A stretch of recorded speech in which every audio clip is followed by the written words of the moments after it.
to have any degree of insight into the things that we've done with our windfalls and not think that there's something inherently wrong with us. Yeah. Yes. Yeah. Like, yo, they went through all of that to do that?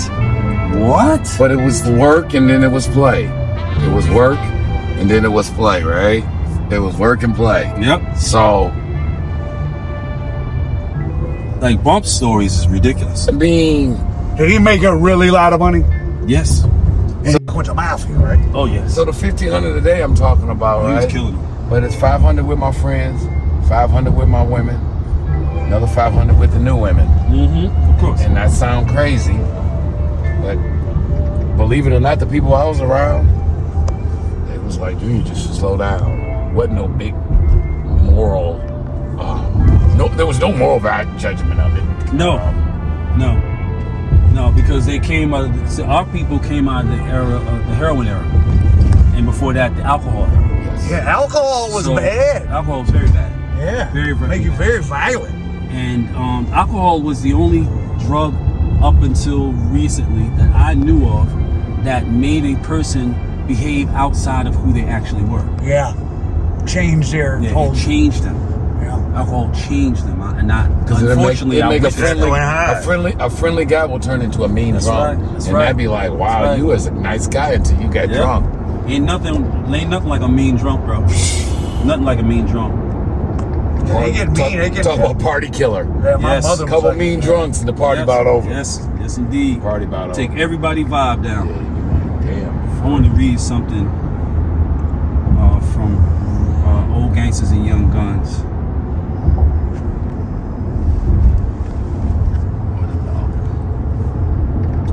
But This- you know, they say on Wall Street, play hard, work hard, play hard. Yep. On some level, we were just working really hard and playing really hard. Yep. I mean, the problem is that we didn't come from enough normalcy in most cases to be able to fall back into something where we could actually regroup.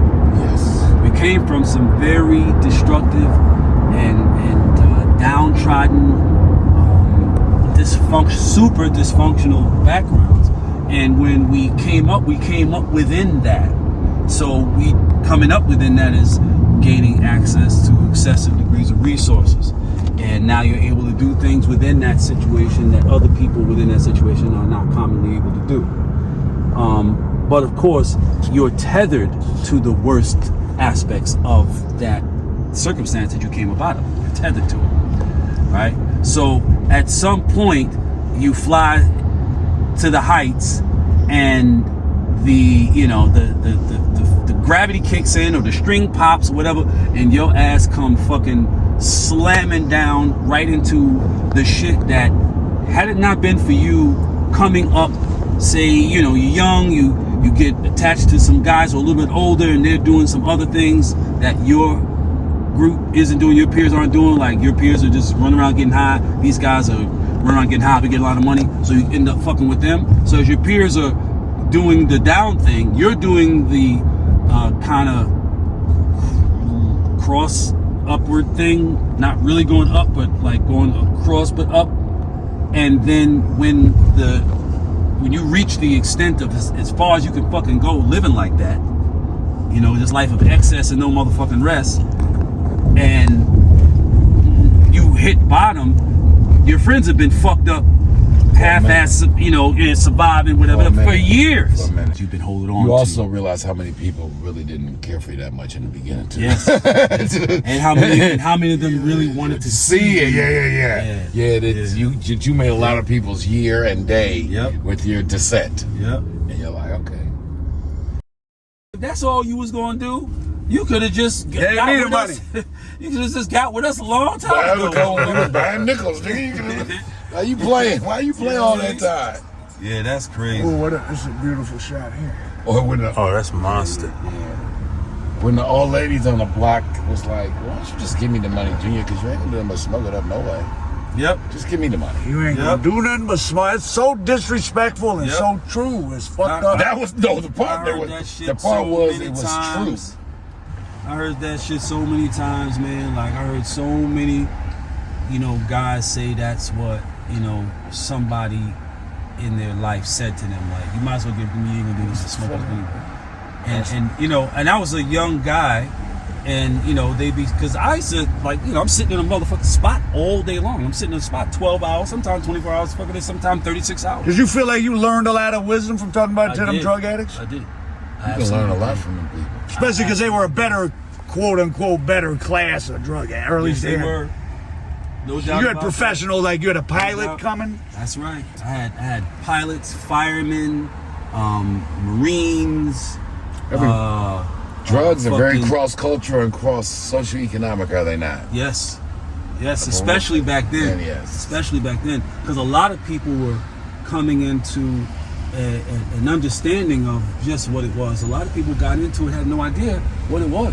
They thought it was just something you could just do and then not do. Because you went to a party. Oh, they didn't realize addiction. You went to a party and had a good time addiction with was it. like some predisposed thing that people come from a certain socioeconomic The condition government, though, are subjected to. the government was saying as late as the 70s that cocaine was not. What about, well, he's about heroin, I too. remember this. Yeah. No, I remember that. I remember what he's about to say. Yeah. I remember that. I remember one time an older guy in my neighborhood named Ayala in the Bronx.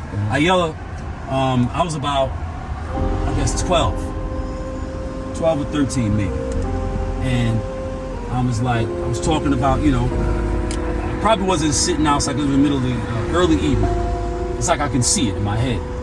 And we sitting out there, you know, you're sitting on the back of one car in the front of another, like, you know, cars parked, whatever. Yeah. So we sitting there like that, whatever, you know, and we talking and shit. And I'm much younger than him, but I'm way more steeped in the world, you know, than these guys are. They come from normal households, normal families, whatever. Right. They don't have insight into this reality. I kind of brought drug dealing around my neighborhood. Nice. You know what I mean? I didn't realize it. But that's what ended up happening. I didn't realize I was influencing. You're about in the Bronx neighborhood, not the Harlem the Bronx neighborhood. neighborhood, yeah. Which was kind of decent when you moved there. It was nice. Yeah. I mean, the concourse stayed upper working class neighborhood. You know what I mean? It was just off of the concourse. Walton Avenue Where it going got west, bad, okay. or, you know, Sheridan Avenue, Sherman Avenue going east, stuff like that, right? And those were nice until early mid 80s when the smoking we can get off 23rd. I was gonna say. When the smoking shit got like exploded. Out of hand, yeah. It just exploded, right? And it was because a bunch of people didn't know what the smoking thing was. All they knew was a lot of people were partying like this. No one knew. Right? And what they also knew was I could now gain access to women that wouldn't piss on my burning body previously. That a fact. Don't know what's going on with this shit, but it's some great shit. What did I just tell you? When that fat, sorry guy who could never get abroad all of a sudden found out if he had this, he could get who he wanted, how he wanted, and her friend. I got a homie from the same neighborhood that I was talking about with my man Ayala. Went from Virgin to Hugh Hefner. Bro, this dude he probably got about 4 or 5 different kids from girls who used to be really super attractive, like this, especially attractive. This is before, you know, going and getting your body done. Way before. This is before, you know, weaves and if a girl was attractive, she was attractive. Like if she was attractive, she was attractive. That was it. She had beautiful skin. Yes. She had, you know, long fair hair. Fallacious body. She had a body that was just crazy. If that's how she looked, like what these girls are paying for now, they don't even. But they're not. That's how she looked. That's how she looked. That was a stop sign. That's how she looked. That's how she looked.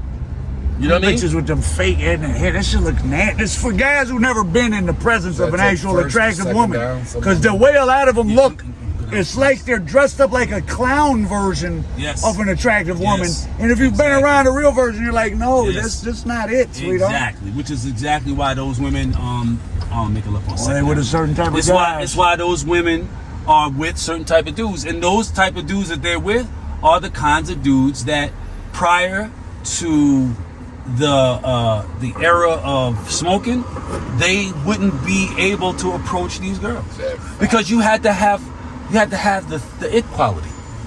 You had to have the it quality. Before chicks got hip to, I can get me some money out of this dude, they went for you because you had that thing. They still do. Yeah. No, women still. No, even, no doubt. No doubt. Even the same women that, because the same women that get money out of this guy. Yes, exactly. Give money to someone. Oh, no doubt. Ain't no doubt about that. Because it's funny. There's no doubt about that. Because they are the type of guy that they are. There's women. And they know that. And they don't want that. They just They won't let you give them a gift. They take you out. It's kind of weird. Yep. No, I had to figure that out too. I'd be like, well, I'm trying to pay for.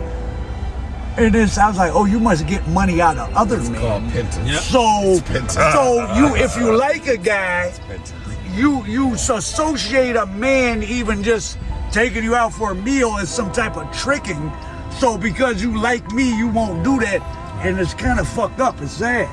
Women like men, not necessarily grown boys, old boys, but women like men. Right. So if you just kind of behave like a man, you stand out like a motherfucker. Yeah, you stand out like a motherfucker. Some good old fashioned masculine energy just gonna do what it's supposed to do. It's worse now. It's worse now than it was. You know? Oh yeah. Well, everyone's obsessed with money. Everything's ourself, and it isn't even what you buy with the money, because everybody already has everything. Even poor people got clothes and flat screen TVs. It's the valuation. I mean something because Cavario bought me a $1,200 purse. Thus, I am important. Hence, daddy issues. Well, it's even beyond that. I think it's just self-value, period, at all. If you ain't got something expensive, you must not be worth anything. Because even bums, even people that are lame weirdos have expensive clothes now.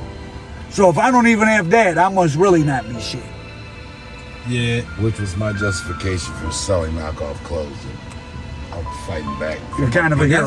That's how that became a thing. Because remember, I mean, you'd rather set your feet on fire than have on some shit that wasn't authentic. Oh, that shit was just horrifying. Forget about it.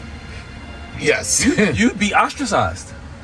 Oh no! If you got it would never be forgotten. Oh no! I'd be like, that's the guy that. Oh yeah. It would never be forgotten. Like what Biggie said in that song. That's the guy who be sewing the eyes on the alligator on the shirt. Yeah, exact type of shit. You know what I mean? And that was something that came after our generation. Those kids who come from families like Biggie, West Indian family. Yep. Working class West Indian family. It's like I can't figure out what my counterparts are doing. How are they able to acquire these items that give them so much reverence? Do you think your guys' generation was, whether you caused it or is just at the time where the materialism went to another level? Oh, we definitely caused it. Bad. We came up. If you were in the environment that Courtney and I grew up in, familiarly, then you were at the ground zero of that shit. Yep. People who weren't from our subculture weren't really hip to what Fila was. And then we because you picked it up from the Jewish lawyers. They didn't know. And the doctors. That's right. Just like with the Cartiers. Wasn't from an ad. Yeah. Because there were no ads. No. It was his dad or your cashmere coats asking their lawyer what's them glasses you wearing. No, that's a fact. That's interesting. Yeah. That type of shit. So we got exposed to it because we were around stylized players. But being in a neighborhood with that and being in the home with that, two completely different things. And all of a sudden, you had context if you were in the home with it. People had no business trying to get Fila, start trying to get Fila. Yep, that's a fact. And the person might say, well, what do you mean they had no business? Because it had a certain connotation in the world we came from. And if you weren't of that world, then it's like, well, what the fuck are you doing? And we can let's go west. This wasn't getting money like that to be trying to wear no Fila. Yeah, you wasn't doing the shit we was doing to be wearing Filas. Right. First of all, a Fila suit in 1979 opens up on some clothes was $400. Was it? Oh, in 1979. So that's like $400. That's like $2,500 now. We don't want you wearing this. $400. Yes. Right. Really? The shit wasn't at the mall. Dude, you had to go to the Gulf store. He was going to the tennis company. A store called the Tennis Company. I was in tennis school. Yes. The tennis That's why I was wearing it, because I was in tennis school. So I had to wear That's where you had to go buy Filos. And cats were teasing me because I had on Fila sneakers. And they didn't know what the fuck. Having the ones he got on his feet. How much were the sneakers? A couple hundred? $50. Oh, 75. No, they were 75, I think. Because there was more than top 10. The tracksuits were $400. That's right. It was velour. The velour. Right? You know what motherfuckers was wearing? They were wearing Pro-Keds. Converse All-Stars? Converse All-Stars. And Pro-Keds were $12 a pair. Converse All-Stars were $17. And you come through with the Fila bucket hat and the Fila jogger. Oh, you was on. Man, please. They heard about you 10 blocks in every direction. Then they said they hit the bucket Every direction. I got cats who still, when I bump into guys that I know here from when I was younger, there's always a story. Yo, this nigga was the first nigga that I... Rock that. It's like that was... Big like deal. No clothes. Was 45 years ago, bro. You're still talking about that You shit. still Which talking is about sad. it. It still stuck out to you. Because most of them never got an opportunity to aspire to being that special. And that's what it came down to. Yes, well, it's I have special clothing, thus I am special. That is truly the burden of being poor. Yeah. The burden of being poor is having those types of ignorant, limited perspectives on value. And trinket things become so important. To the point where a motherfucker will murder you. Oh, and has plenty of times. Gazelles. Cartiers. Oh, at least Cartiers, like Gazelles were $110. They weren't even that expensive. And they had $110 in the 80s. $110 in 81, 82. The Cardis are expensive, class. Cars are expensive. Yeah. But Gazelles was $110. You definitely get killed for some And Gazelles. they had 10-karat gold plating on the side. That much of it. An inch and a half of it. And motherfuckers were killing you for them pieces of plastic with that 10-karat gold plate. Goddamn right. That's right. I know several people who went to jail for it. Who killed people for Really? it. Yes. I know several people who got killed for it. Was the style to wearing with no lenses? Yes, that became the style. Because it wasn't about that. Well, I missed that part. it became a thing to wear it with no lenses in the hood because cats were taking them from people and they had to pop the lenses out. Because the average person that had them was somebody from downtown, you know. Oh, that had a prescription. They had a prescription. So they popped the lenses out so they could wear them. Or What the fuck? Or if they didn't get that's right, broken when they were taking them. Lens got scratched anyway. Yes. Had to pop them out Yeah, anyway. had to pop them out. That's right. Wow. Man, listen, bro. Oh my gosh, man.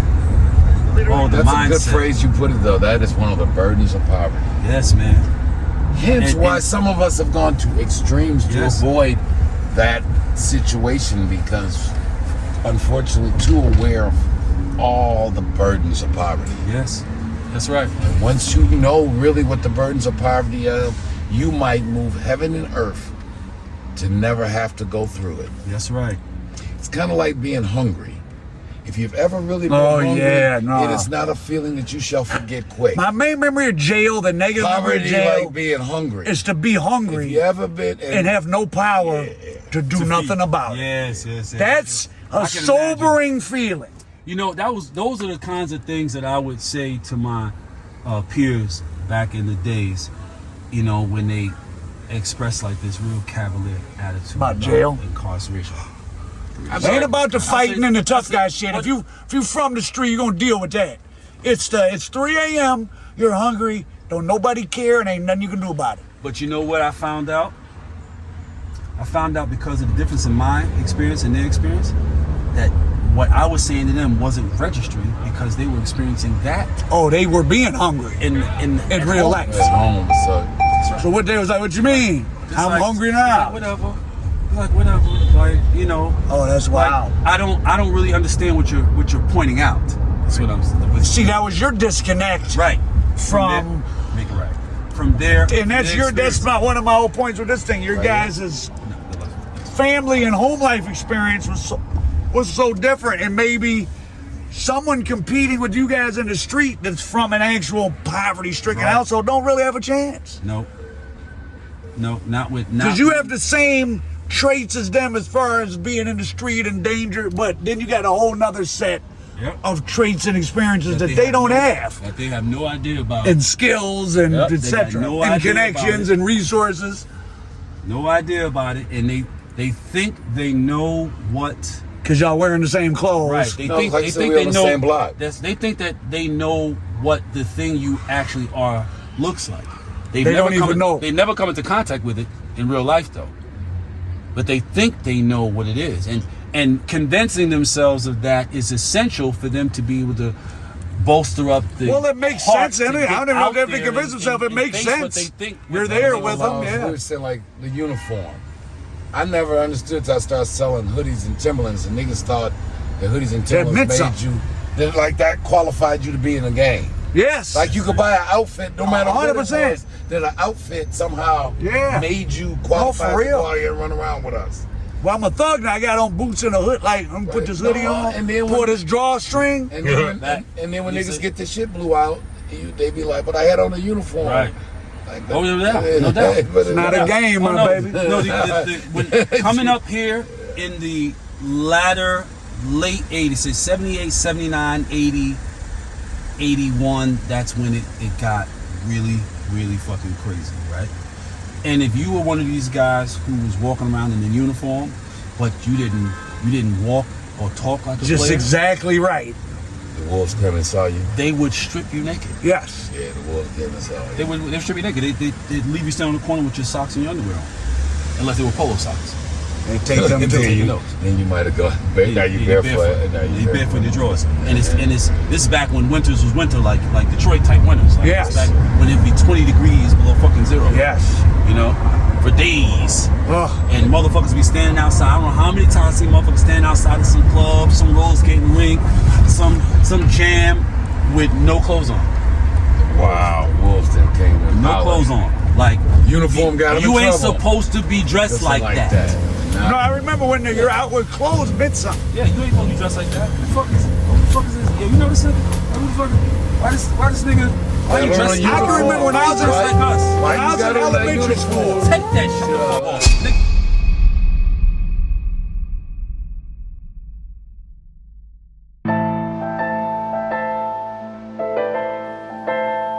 From the makers of Motown Mafia, beyond the headlines, beyond the crime, beyond the glamours and gold, they don't run around the streets.